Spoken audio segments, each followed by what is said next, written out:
Une vision cosmique de l'être humain. L'homme, enfant du cosmos. L'astrologie humaniste repose sur une vision de l'homme relié à l'univers par nature, et non pas séparé de lui. Elle affirme que nous ne sommes pas des étrangers dans le cosmos, mais des expressions conscientes de sa dynamique profonde. L'être humain n'est pas dans l'univers, il est de l'univers. Cette perspective part d'une réalité simple et pourtant oubliée. Nous sommes faits des mêmes éléments que les étoiles. Le carbone, le fer, l'oxygène de notre corps sont nés au cœur des explosions stellaires. Ce que l'univers a semé dans les galaxies, il l'a aussi semé en nous. Ainsi, la matière en nous porte la mémoire du cosmos. Mais au-delà de la matière, il y a la conscience. Et c'est là que le lien se renforce. L'humain n'est pas seulement une poussière d'étoiles, il est aussi un regard posé sur l'étoile, une capacité à donner du sens. L'astrologie, dans cette optique, devient le langage symbolique de cette résonance. Elle donne une forme à ce lien invisible entre l'ordre du ciel et la quête intérieure de l'âme humaine. Elle ne dit pas « les astres décident de ma vie ». Elle dit « ce que je vis trouve un reflet dans les cycles de la nature dont je fais partie ». L'homme devient alors un microcosme au sein du macrocosme, et le thème natal une carte de cette relation vivante.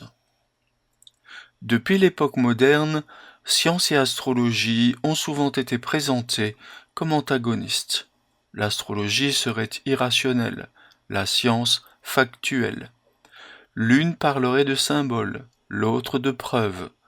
Pourtant, cette opposition repose sur une confusion de niveaux de lecture. La science s'occupe de décrire le monde objectif, de reformuler des lois vérifiables sur les phénomènes naturels. Elle cherche à comprendre comment les choses fonctionnent. L'astrologie, quant à elle, s'intéresse à l'expérience subjective. Elle interroge le sens de ce qui est vécu. Elle ne mesure pas, elle interprète. Elle ne démontre pas, elle relie. Là où la science cherche des causes, l'astrologie propose des significations. Ces deux approches ne se contredisent pas. Elles répondent à deux dimensions différentes de l'existence. Là où la science explore les mécanismes extérieurs, l'astrologie accompagne les mouvements intérieurs. D'ailleurs, certaines découvertes modernes, en physique quantique, en cosmologie, en neurosciences, ouvrent des ponts inattendus vers une vision plus holistique, plus systémique, plus ouverte à la complexité.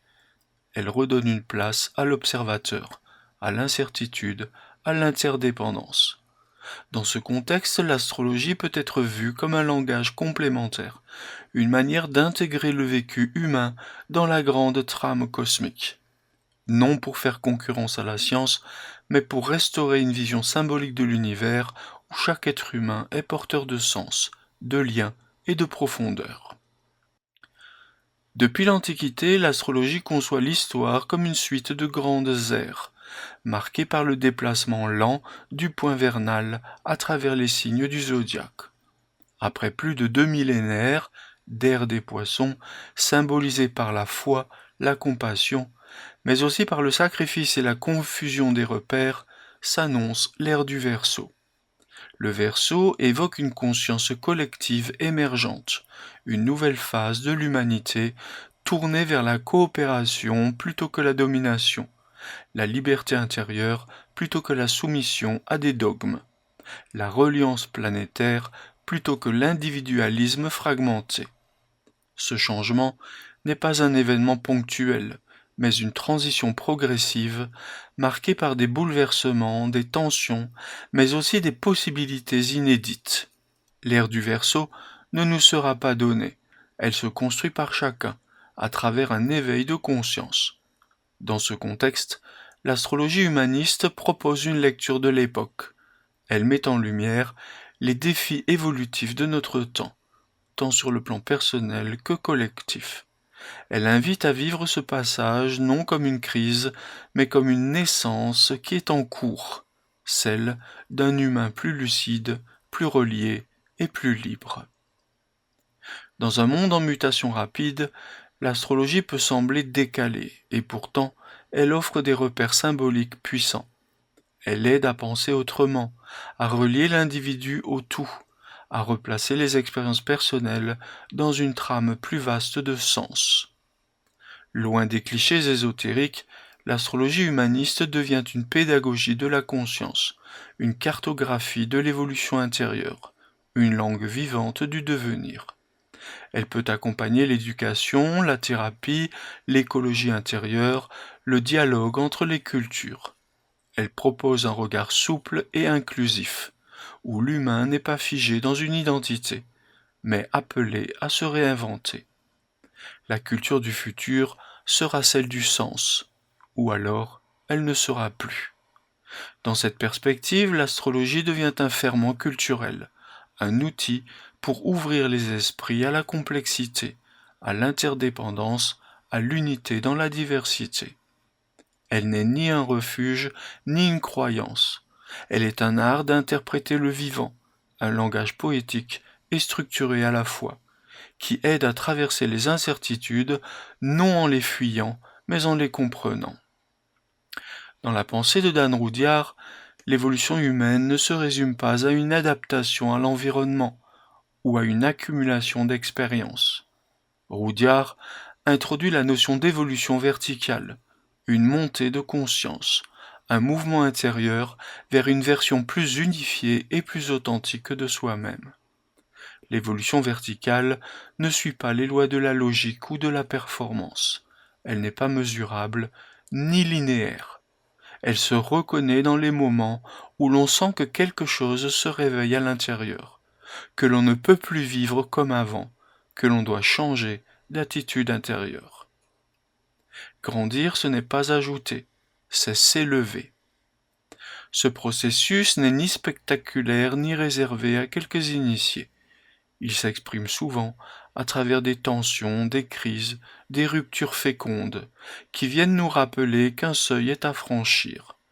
L'astrologie humaniste aide à reconnaître ces passages, non comme des échecs, mais comme des étapes initiatiques. Dans ce cadre, l'astrologie ne sert pas à expliquer le monde, mais à mieux habiter sa propre verticalité, c'est-à-dire cette capacité à se relier à ce qu'il y a de plus essentiel en soi, au-delà des rôles, des masques et des réactions habituelles. Le thème se présente donc comme un mandala de transformation. Roudiard, en effet, voit dans le thème natal un mandala vivant. Un mandala est un cercle sacré, une figure centrée, utilisée dans les traditions spirituelles comme support de méditation, de guérison et de recentrage. De même, le thème natal est une structure ordonnée autour d'un centre invisible, le centre de l'être, le soi en devenir. Chaque planète, chaque aspect, chaque maison est un fragment d'un dessin plus vaste, celui du chemin de transformation de la conscience. Le thème ne doit pas être interprété de manière figée ou mécanique. Il doit être contemplé comme un tout, ressenti, exploré, vécu. Il est un reflet du processus alchimique qui nous traverse tous. Fragmentation, confrontation, intégration, transmutation. Le thème natal n'est pas un verdict, mais un schéma de croissance. Il offre une vision symbolique de l'équilibre à construire, non en supprimant les oppositions, mais en les reconnaissant comme des polarités nécessaires. L'unité ne vient pas de l'uniformité, mais de la cohabitation consciente des contraires. Ainsi, lire son thème, ce n'est pas chercher à tout comprendre immédiatement, c'est entrer dans une lente et profonde conversation avec soi-même, à travers le langage des formes, des rythmes et des symboles. C'est s'offrir un passage de recentrage, une image de sa propre totalité encore en germe. L'astrologie humaniste n'est pas une croyance, ni un outil divinatoire. C'est un langage symbolique, un miroir de conscience, une manière poétique et structurée d'entrer en relation avec soi-même, les autres et le monde. Elle ne promet pas de réponse définitive, ni de sécurité absolue. Elle propose un cadre de sens, un espace où l'on peut apprendre à mieux écouter ce que l'on vit, ce que l'on devient, ce qui en soi cherche à se dire ou à se réconcilier. Ce que cette astrologie offre, c'est une vision évolutive de l'être humain, non figée, non classifiante, mais profondément vivante. Elle rappelle que nous sommes plus que nos traits, plus que notre passé, plus que nos conditionnements. Elle affirme que nous sommes en transformation, et que cette transformation mérite d'être accompagnée, honorée, éclairée. Être soi, ce n'est pas se connaître, c'est se reconnaître en train de devenir. Chacun peut ainsi entrer en relation avec l'astrologie à sa manière. Il n'est pas nécessaire d'en faire un outil d'expertise. Il suffit parfois d'une seule lecture, d'un seul symbole juste, pour qu'un éclairage surgisse, pour qu'une peur se relâche, ou qu'un conflit trouve un sens. Pour certains, ce sera un outil de connaissance de soi ponctuel. Pour d'autres, ce sera une pratique régulière, un art de naviguer au fil des cycles, un soutien dans les passages importants.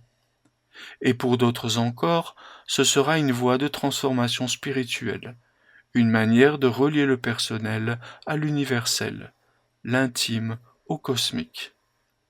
Qu'elle soit simple ou approfondie, cette approche transforme déjà quelque chose. Elle déplace le regard.